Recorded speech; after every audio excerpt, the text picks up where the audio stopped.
कृष्णाय वासुदेवाय हराय परमात्मने प्रणतकृष्णाशाय गोविन्दाय नमो नमः। नमो पंकजनाभय नमो पंकजमालिने नमो पंकजनेत्राय नमस्ते पंकजांग्राये।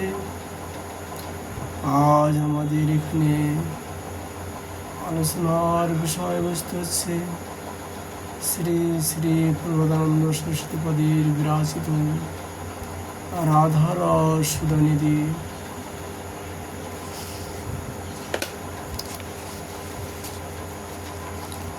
গ্রন্থকার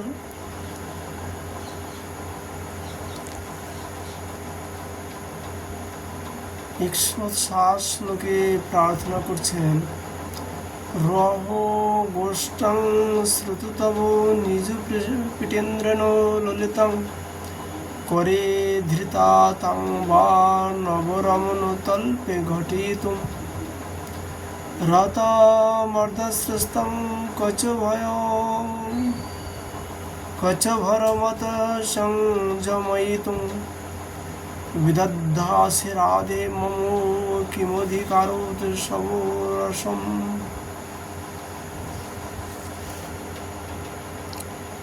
হে শ্রী রাধে, নিজ বিটুন্দ্রের সহিত ললিত গোষ্ঠী শ্রবণের নিমিত্ত তোমাকে হস্ত ধারণ পূর্বক নবরমণ তল্পে মিলিত করিবার নিমিত্ত কেলি প্রসঙ্গে আলোলায়িত কেশপাশকে সংযত করিবার জন্য আমাকে অধিকার উৎসব রস কবে প্রদান করিবেন? শ্রীপাদ তার এই গ্রন্থে 108 শ্লোকে আবার প্রার্থনা করলেন, বৃন্দাটব্যং নব নব রসানন্দ কুঞ্জে নিকুঞ্জে গুঞ্জাদ ভিঙ্গি কুল মুখরিতে মঞ্জু মঞ্জু প্রহাসই অনন্য ক্ষেপণ নিচয়ন প্রাপ্ত সঙ্গোপনাদ্বৈ ক্রিয়া জিয়াদৃশী মিথুনং ক্লিপ্তুং কেলি কদম্বম। শ্রী বৃন্দারণ্যে নব নব রসানন্দ নিকার্যুক্ত গুঞ্জান রাত ভ্রমর কোল মুখরিত মঞ্জ কুঞ্জে মঞ্জু মঞ্জু হাস্যে সহিত পরস্পর কুন্দুক ক্ষেপণ ধারণ সংগোপনাদি ক্রিয়ারাত ও বিবিধ কেলিকুশাল রসিক যুগল জয়যুক্ত হন।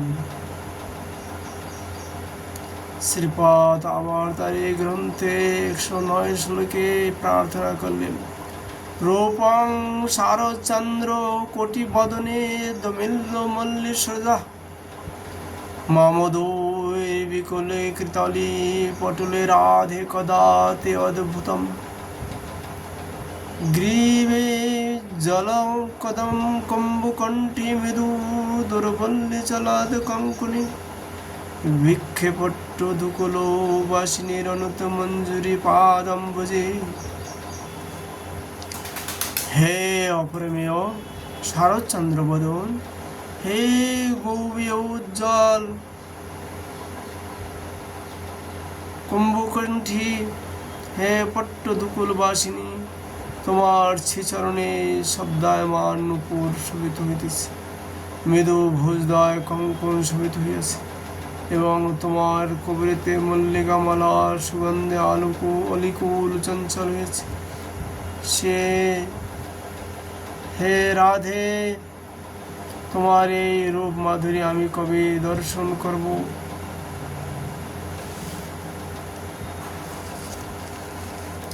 শ্রীপাদ তার এই রাধারস নন্দী গ্রন্থে আবার প্রার্থনা করছেন 110 শ্লোকে, ইতু ভয় মৃতস্তাপাকুল মৃত যশোষেরিত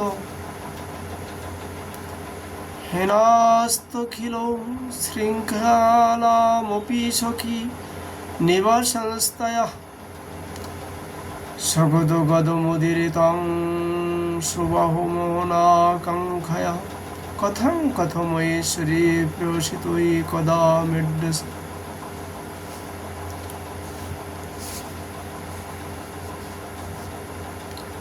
হে মদেশ্বরী শ্রী রাধে, শ্রীকৃষ্ণ তোমার নিমিত্ত ভয়, লজ্জা, কুল, যশ, শ্রী ও অখিল শৃঙ্খলাকেও বর্জন করিয়াছেন, অথচ তুমি মোহন কৃষ্ণের জন্য গদগদময় বাণীতে হাস্যের সহিত কি প্রকার বলিয়া পুনঃ পুনঃ আমাকে জিজ্ঞাসা করিবে, এমন ভাগ্য কি আমার হবে?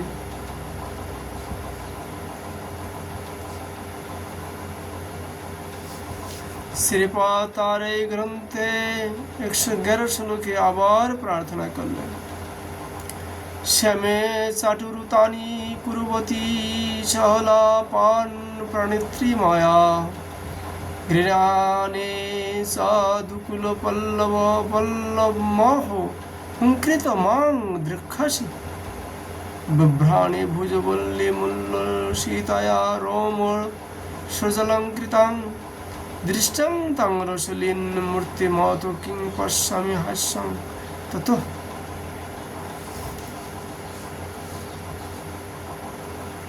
অহো রসিক শিখার অনুনয় বসনে সবিলাস তোমার নিকটে নিবেদন করিলে, তুমি তাহার সহিত যখন রসালাপে নিবিষ্ট চিত্ত হইবে, সেই সময় আমি তোমার বসনাঞ্চল গ্রহণ করিলে এবং উল্লাসীর সহিত ভুজবল্লী ধারণ করিলে, তুমি হুঙ্কার করে আমার দিকে চাহিবে কি? অনন্ত তোমার পুলকিত তনু রসলীন মূর্তি দেখিয়া তোমার হাস্য মাধুরীকে দর্শন করিবার সৌভাগ্য আমার হবে। শ্রীপাদ তার এই গ্রন্থে 112 শ্লোকে প্রার্থনা করলেন, অহো রসিক শিখার স্মৃতি কপি দৃষ্টা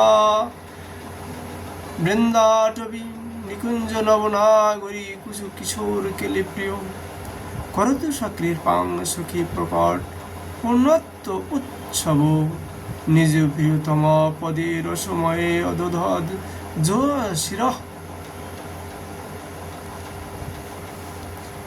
অতীব আশ্চর্যের বিষয় বৃন্দারণ্যের নবনিকুঞ্জী নবনাগরী